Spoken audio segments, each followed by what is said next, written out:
में लगातार तेजी का माहौल बना हुआ है। क्रिसमस की छुट्टी के बाद जैसे ही बाजार खुले, एक बार फिर से बाजारों में रौनक देखने को मिली। चांदी की मौजूदा तेजी को अगर थोड़ा और गहराई से देखें तो इससे साफ हो जाता है कि बाजार एक मल्टी डायमेंशनल सपोर्ट जोन में प्रवेश कर चुका है। यह तेजी केवल एक कारण से नहीं, बल्कि कई स्ट्रक्चरल और साइक्लिकल फैक्टर्स के एक साथ एक्टिव होने से बनी है। सबसे पहले बात करते हैं करेंसी और बॉन्ड मार्केट की। इसका असर समझना बेहद जरूरी है।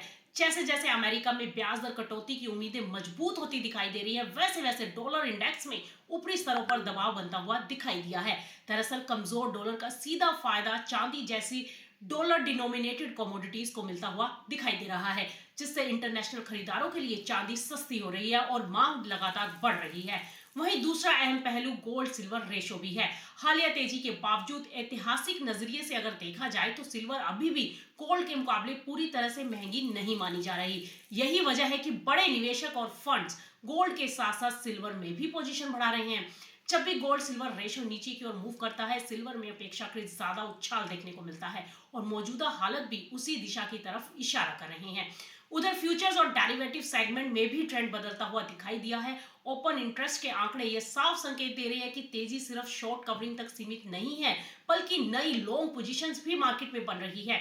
यह बाजार की मजबूती का ही संकेत है, क्योंकि जब नई खरीद के साथ कीमतें बढ़ती हैं तो ट्रेंड ज्यादा टिकाऊ माना जाता है। इसके अलावा ईटीएफ होल्डिंग्स में भी धीरे धीरे हमें बढ़ोतरी देखने को मिली है। इसके साथ साथ रिटेल के साथ साथ लॉन्ग टर्म इन्वेस्टर्स भी चांदी को अपने पोर्टफोलियो में जगह देते दिखाई दिए हैं। सप्लाई फ्रंट पर अगर बात करें तो माइनिंग सेक्टर की चुनौतियां भी नजरअंदाज नहीं की जा सकती। काफी जगहों पर हमने देखा है कि सिल्वर प्रोड्यूसिंग देशों में बढ़ती लागत, इन्वायरमेंटल रेगुलेशंस और निवेश की कमी के कारण माइन आउटपुट में तेजी से बढ़ोतरी की संभावनाएं फिलहाल सीमित होती दिखाई दी हैं। इससे आने वाले समय में सप्लाई गैप और गहरा हो सकता है।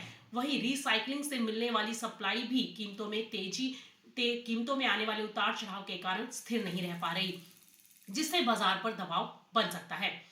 आगे की बात करें तो फिलहाल अगर अमेरिकी फेड की नीति वाकई नरम होती है और वैश्विक अनसर्टेनिटी बनी रहती है तो चांदी में तेजी का दायरा यहां से और बढ़ता हुआ दिखाई दे सकता है और चांदी एक नए स्तरों पर पहुंच सकती है।